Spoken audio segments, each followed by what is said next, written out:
ಹೃದಯಾನ ಮಾಡಿಕೊಟ್ಟ ದೇವ ಎರಡು ಭಾಗವ ಸಮಪಾಲು ಮಾಡಿ ಹಂಚಿಬಿಟ್ಟ ಒಂದೇ ಪ್ರೇಮವ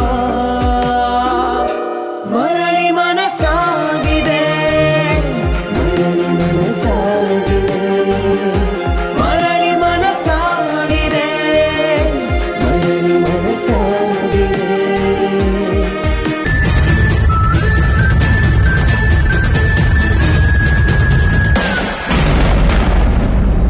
ಸ್ಪಂದನ ಇಷ್ಟೊತ್ತು ಎಲ್ಲೋಗಿದೆ? ಒಂದ್ ಮುಖ್ಯವಾದ ಕೆಲಸ ಇತ್ತು, ಅದಕ್ಕೆ ಹೊರಗೆ ಹೋಗಿದ್ದೆ. ಆ ಮುಖ್ಯವಾದ ಕೆಲಸ ಏನು ಅಂತಾನೆ ನಾವು ಕೇಳ್ತಿರೋದು. ಏನ್ ಭಾರತದ ಪ್ರೈಮ್ ಮಿನಿಸ್ಟ್ರು ನಾಳೆ ಬೆಳಿಗ್ಗೆ ನಾನು ಏನ್ ಮಾಡಬೇಕು ಅಂತ ಕೇಳೋದಕ್ಕೆ ನಿನ್ನನ್ನು ಕರೆದಿದ್ರಾ, ಅಥವಾ ಯುಕ್ರೇನು ರಷ್ಯಾದಲ್ಲಿ ನಡೀತಿದೆಯಲ್ಲ ಯುದ್ಧ, ಅದನ್ನ ಹೇಗೆ ನಿಲ್ಲಿಸಬೇಕು ಅಂತ ಕೇಳೋದಕ್ಕೆ ನಿನ್ ಒಪಿನಿಯನ್ ತಗೊಳ್ಳೋದಕ್ಕೆ ಕರೆದಿದ್ರಾ? ಅಷ್ಟೊಂದು ವ್ಯಂಗ್ಯ ಮಾಡೋದೇನ್ ಬೇಕಾಗಿಲ್ಲ. ಅದು ನಿಮಗ್ ಮುಖ್ಯವಾದ ಕೆಲಸ ಅಲ್ಲದೆ ಇರ್ಬೋದು, ಆದ್ರೆ ನನಗೆ ತುಂಬಾ ಮುಖ್ಯವಾದ ಕೆಲಸನೇ ಆಗಿತ್ತು. ಅದಕ್ಕೆ ಹೊರಗೆ ಹೋಗಿದ್ದೆ ಅಷ್ಟೇ, ಆಯ್ತಾ? ಸ್ಪಂದನ, ದಿಸ್ ಇಸ್ ಟೂ ಮಚ್. ನಿನ್ನ ಮಾತಿನ ಮೇಲೆ ಹಿಡ್ತಾ ಇರಲಿ. ಅವರೆಲ್ಲ ವ್ಯಂಗ್ಯ ಮಾಡ್ತಿದ್ರೆ ಅಂತ ಹೇಳೋದಕ್ಕಿಂತ ಮುಂಚೆ ನೀನು ಅಹಂಕಾರದಲ್ಲಿ ಮಾತಾಡ್ತಿದ್ಯಾ, ಇದನ್ನ ನೆನ್ಪಿಡ್ಕೊ. ಎಲ್ಲಿಗೆ ಹೋಗಿದ್ದೆ? ಯಾಕೆ ಹೋಗಿದ್ದೆ? ವಿಕ್ರಾಂತ್ ಸರ್, ನಾನು ಹೇಗೆ ಅಂತ ನಿಮಗ್ ಗೊತ್ತು ತಾನೆ. ಪ್ರೀತಿಯಿಂದ ಕೇಳಿದ್ರೆ ತಲೆ ತಗ್ಸಿ ಉತ್ತರ ಕೊಡ್ತೀನಿ. ಹೊರಟಾಗಿ ಕೇಳಿದ್ರೆ ಯಾರಾದ್ರೂ ಸರಿ ತಿರುಗಿ ಬೀಳ್ತೀನಿ. ತಲೆ ಹಟೆ ಮಾಡಬೇಡ, ಕೇಳಿದಕ್ಕಷ್ಟೇ ಉತ್ತರ ಕೊಡು. ಇಷ್ಟು ಹೊತ್ತು ಎಲ್ಲಿ ಹೋಗಿದ್ದೆ? ಎಲ್ಲಿ ಹೋಗಿದ್ದೆ ಅಂತ ಹೇಳಲ್ಲ. ಏನೀಗ?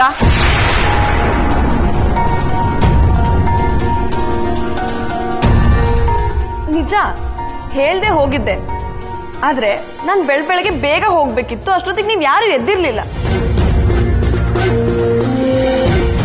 ಅದಕ್ಕೆ ನೀವ್ ಯಾರಿಗೂ ಡಿಸ್ಟರ್ಬ್ ಮಾಡ್ಲಿಲ್ಲ. ನಾನು ಹೋದ ಕೆಲಸ ಬೇಗ ಆಗುತ್ತೆ ಅಂತ ಅನ್ಕೊಂಡೆ, ಸ್ವಲ್ಪ ಲೇಟ್ ಆಯ್ತು. ಅದಕ್ಕೆ ಬರೋದು ಕೂಡ ತಡ ಆಯ್ತು. ಇಷ್ಟೇ ಆಗಿದ್ದು. ಇದ್ರಲ್ಲಿ ನನ್ನ ತಪ್ಪೇನಾದ್ರೂ ಇದೆ ಅಂತ ಅನ್ಸಿದ್ರೆ ದಯವಿಟ್ಟು ನನಗೆ ಕ್ಷಮಿಸ್ಬಿಡಿ. ಆದ್ರೆ ಸುಮ್ನೆ ಈ ರೀತಿ ಜೋರೆಲ್ಲ ಮಾಡಕ್ ಬಂದ್ರೆ ನಾನು ತಿರುಗಿ ಬೀಳ್ತೀನಿ. ಏನಿದು ವಿಕ್ರಾಂತ್? ಮನೇಲಿ ಯಾರು ಇವಳ ಹತ್ರ ಒಂದ್ ಮಾತು ಕೇಳೋ ಹಾಗಿಲ್ವಾ? ಇವಳ ಮಾತನ್ನ ನಾವೆಲ್ಲರೂ ಕೇಳ್ಕೊಂಡಿರ್ಬೇಕಾ? ವೈಶೋಕ, ಸುಮ್ನೆ ನೀವು ಮಾತನ್ನ ಎಲ್ಲೆಲ್ಲೋ ತಿರುಗಿಸ್ಬೇಡಿ. ನಾನ್ ಹೇಳ್ದಾಗೆ ಕೇಳ್ಕೊಂಡಿರಿ ಅಂತ ನಾನು ನಿಮ್ಗೆ ಯಾರಿಗೂ ಹೇಳಲಿಲ್ವಲ್ಲ.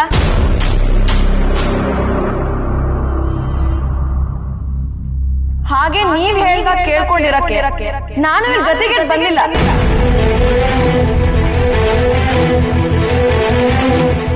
ಸ್ಪಂದನ, ಸ್ಪಂದನ, ಯಾಕಮ್ಮ ಹೀಗೆಲ್ಲ ಮಾತಾಡ್ತಾ ಇದೀಯಾ? ನೋಡು, ಈಗ ಎಲ್ರ ಮನಸ್ಸು ಬೇರೆ ಥರನೇ ಇದೆ. ನೀನು ಹೋಗು, ಒಳಗೆ ಹೋಗು. ಭೇಷ್ ಭೇಷ್ ಸುಜಾತ, ಭೇಷ್. ಇನ್ನೂ ಅವಳನ್ನ ವಹಿಸ್ಕೊಂಡು ಮಾತಾಡ್ತಿದ್ಯಲ್ಲ, ನಿನಗೆ ಸ್ವಲ್ಪ ನೋಡು ಬುದ್ಧಿ ಇದೆಯಾ? ನೋಡಿದ್ಯಾ ವಿಕ್ರಾಂತ್, ಈ ದುರಹಂಕಾರಿಗೆ ಏನು ಉತ್ತರ ಕೊಡಬೇಕು ನೀನೇ ಕೊಡಪ್ಪ. ದಯವಿಟ್ಟು ಎಲ್ಲರೂ ಒಂದು ನಿಮಿಷ ಇರಿ, ನಾನು ಮಾತಾಡ್ತಿದ್ದೀನಿ ತಾನೆ.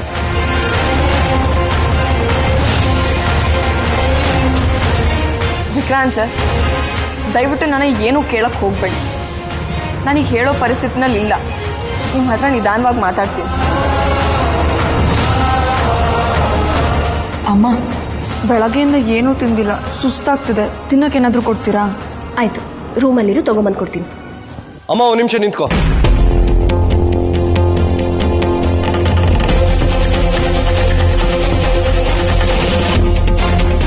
ಇವಳು ನನ್ನ ಪ್ರಶ್ನೆಗೆ ಉತ್ತರ ಕೊಡೋ ತನಕ ಇವಳಿಗೆ ಊಟ ಕೊಡ್ಬೇಡ.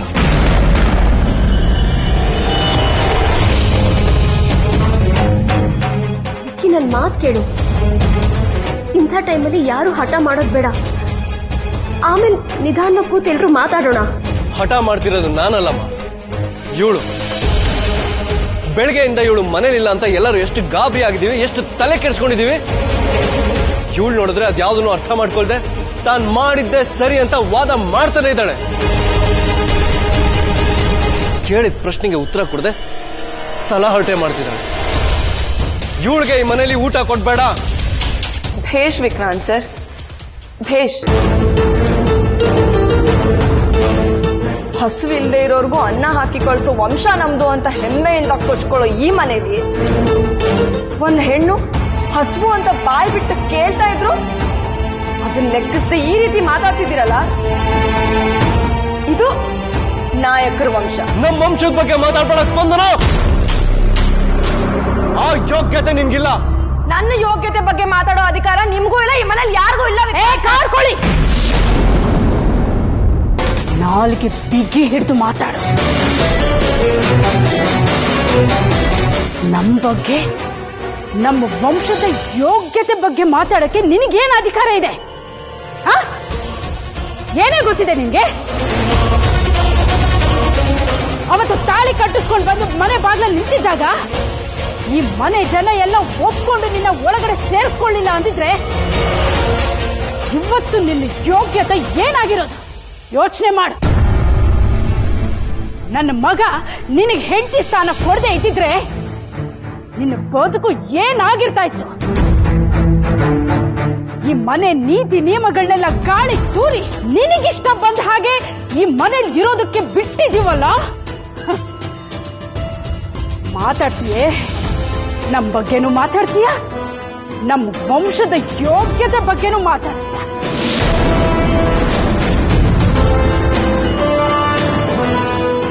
ಯಾವುದು ದೊಡ್ಡತೆ?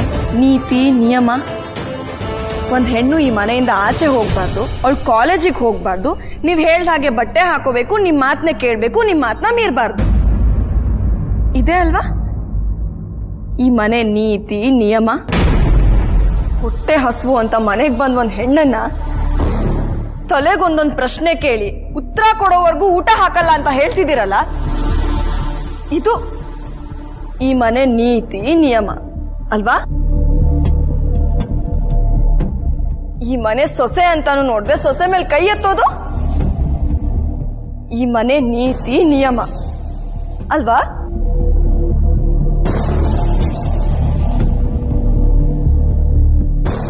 ಹಾಗೆ ಈ ಮನೆಗೆ ಸೊಸೆಯಾಗಿ ಬಂದಿದ್ದಾಳೆ, ಇವಳು ನಮ್ಮನೆಯವಳ ತರನೇ ಅಂತ ಯೋಚನೆ ಮಾಡ್ದೆ ಹೇಗ್ ತಂದಿಡ್ಲಿ ಅಂತ ಯೋಚನೆ ಮಾಡ್ತಾ ನನ್ನ ದ್ವೇಷ ಮಾಡೋದು ಈ ಮನೆ ನೀತಿ ನಿಯಮ ಅಲ್ವಾ?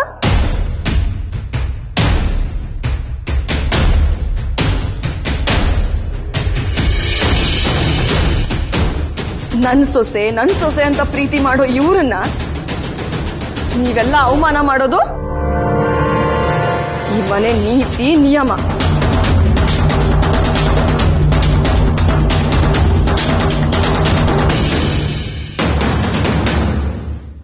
ತಾಳಿ ಕಟ್ಟಿದ ಹೆಂಡತಿಗೆ ಹೇಳೋರ್ ಮಾತು ಕೇಳ್ಕೊಂಡು ಎಲ್ರ ಎದುರುಗಡೆ ಅವಮಾನ ಮಾಡೋದು ಈ ಮನೆ ಗಂಡಸಿನ ನೀತಿ ನಿಯಮ ಅಲ್ವಾ?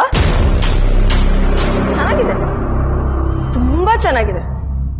ನೀವೇನೋ ಹೇಳ್ತಿರ್ತೀರಲ್ಲ, ಚಂದ ಚಂದ. ಸ್ಪಂದನ,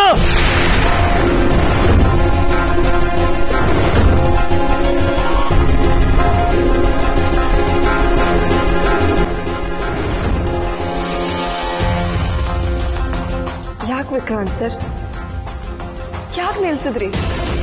ಹೊಡಿರಿ. ಯಾಕೆ ACP ಅನ್ನೋ ಪಟ್ಟ ಅಡ್ಡ ಬರ್ತಾ ಇದೆಯಾ?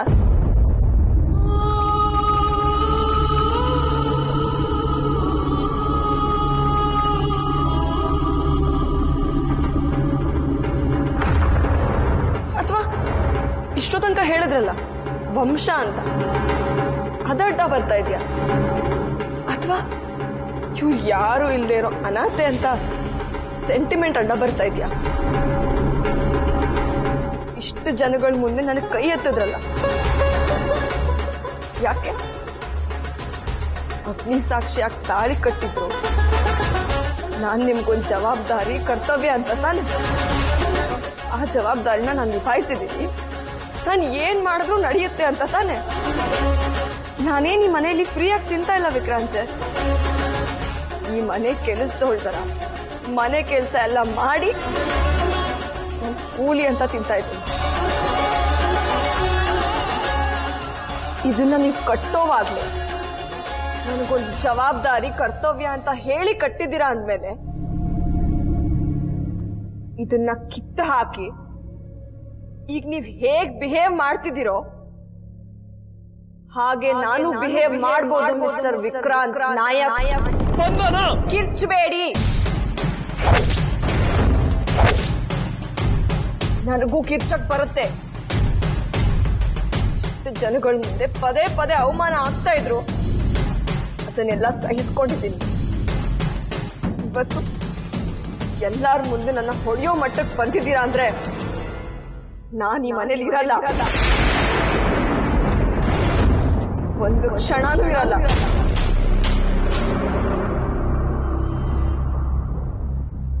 ಈ ಮನೆ ಋಣ ಇವತ್ತು ಮುಗೀತು. Good bye.